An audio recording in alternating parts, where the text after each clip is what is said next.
Clip number 1199۔ اس clip میں آپ قرآن پاک کی سورہ سبا کی آیت نمبر 45 سے 47 تک کی تلاوت، ترجمہ قرآن اور تفسیر قرآن صراط الجنان سماعت فرمائیں گے۔ بسم اللہ الرحمن الرحیم۔ ترجمہ، اللہ کے نام سے شروع جو نہایت مہربان رحمت والا ہے۔ وَكَذَّبَ الَّذِينَ مِن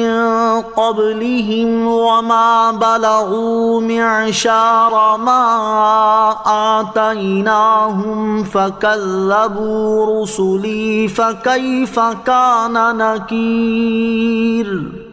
ترجمہ، اور ان سے پہلے لوگوں نے بھی جھٹلایا، اور یہ لوگ تو اس مال و دولت کے 10ویں حصے کو بھی نہیں پہنچے جو ہم نے ان پہلے لوگوں کو دیا تھا، تو انہوں نے میرے رسولوں کو جھٹلایا، تو میرا انکار کرنا کیسا ہوا۔ وَكَذَّبَ الَّذِينَ مِن قَبْلِهِمْ،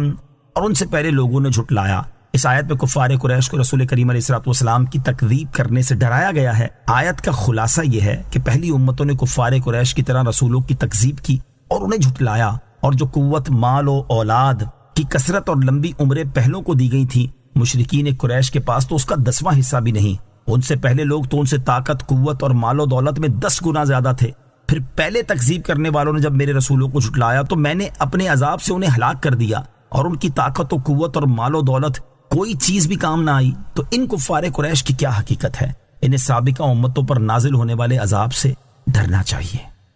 قُلْ إِنَّمَا أَعِظُكُمْ بِوَاحِدَةٍ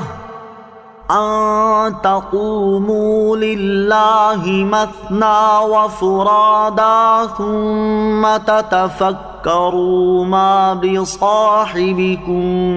مِّن جِنَّةٍ إِنْ هُوَ إِلَّا نَذِيرٌ لَكُمْ بَيْنَ يَدَيْ عَذَابٍ شَدِيدٍ۔ ترجمہ، تم فرماؤ میں تمہیں ایک نصیحت کرتا ہوں، تم اللہ کے لیے کھڑے رہو، دو دو ہو کر اور اکیلے اکیلے، پھر تم غور و فکر کرو تو تم جان جاؤ گے کہ تمہارے ان صاحب جنون کی کوئی بات نہیں، وہ تو تمہیں ایک سخت عذاب سے پہلے صرف ڈرانے والے ہیں۔ قل انما اعظکم بواحدہ، تم فرماؤ میں تمہیں ایک نصیحت کرتا ہوں، یعنی اے حبیب صلی اللہ تعالی علیہ وسلم آپ فرما دیں کہ اے لوگوں میں تمہیں ایک نصیحت کرتا ہوں، اگر تم نے اس پر عمل کیا تو تم پر حق واضح ہو جائے گا، تم وساوس و شبہات اور گمراہی کی مصیبت سے نجات پا جاؤ گے۔ وہ نصیحت یہ ہے کہ تم اپنے آپ کو طرفداری اور تعصب سے خالی کر کے محض طلب حق کی نیت سے اللہ تعالیٰ کے لیے دو دو ہو کر کھڑے رہو، تاکہ باہم مشورہ کر سکو اور ہر ایک دوسرے سے اپنی فکر اور سوچ کا نتیجہ بیان کر سکے، اور دونوں انصاف کے ساتھ غور کر سکیں، اور اکیلے اکیلے کھڑے رہو تاکہ مجمع اور اژدہام سے طبیعت پہ وحشت پیدا نہ ہو، اور تعصب، طرفداری، مقابلہ اور لحاظ وغیرہ سے طبیعتیں پاک رہیں، اور اپنے دل میں انصاف کرنے کا موقع ملے۔ پھر تم سوچو اور سید المرسلین صلی اللہ تعالی علیہ وسلم کے بارے میں غور کرو کہ کیا جیسا کہ کفار آپ کی طرف جنون کی نسبت کرتے ہیں، اس میں سچائی کا کچھ شائبہ بھی ہے؟ تمہارے اپنے تجربے میں قریش میں یا پوری بنی نوع انسان میں کوئی شخص بھی اس مرتبے کا عقل مند نظر آیا ہے کہ ایسا ذہین،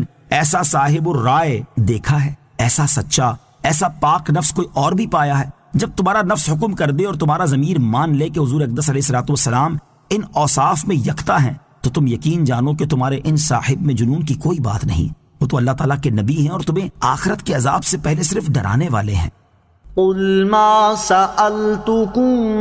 مِّنْ أَجْرٍ فَهُوَ لَكُمْ إِنْ أَجْرِيَ إِلَّا عَلَى اللَّهِ وَهُوَ عَلَى كُلِّ شَيْءٍ شَهِيدٌ۔ ترجمہ، تم فرماؤ میں نے تم سے اس تبلیغ پر کوئی معاوضہ مانگا ہو تو وہ تمہارے لیے، میرا اجر تو اللہ ہی پر ہے اور وہ ہر چیز پر گواہ ہے۔ قل، تم فرماؤ، اس آیت کا خلاصہ یہ ہے کہ اے حبیب صلی اللہ علیہ وسلم آپ کفار سے فرما دیں کہ میں نصیحت و ہدایت اور تبلیغ و رسالت پر تم سے کوئی معاوضہ طلب نہیں کرتا، اگر میں نے تم سے اس تبلیغ پر کوئی معاوضہ مانگا ہو تو وہ تمہیں ہی مبارک ہو، اسے اپنے پاس سنبھال کر رکھو، میرا اجر و ثواب تو اللہ تعالیٰ ہی کے ذمہ کرم پر ہے اور وہ ہر چیز پر گواہ ہے، لہٰذا وہ جانتا ہے کہ میں نے تمہیں نصیحت کرنے اور اس کی طرف بلانے پر صرف اسی سے اجر طلب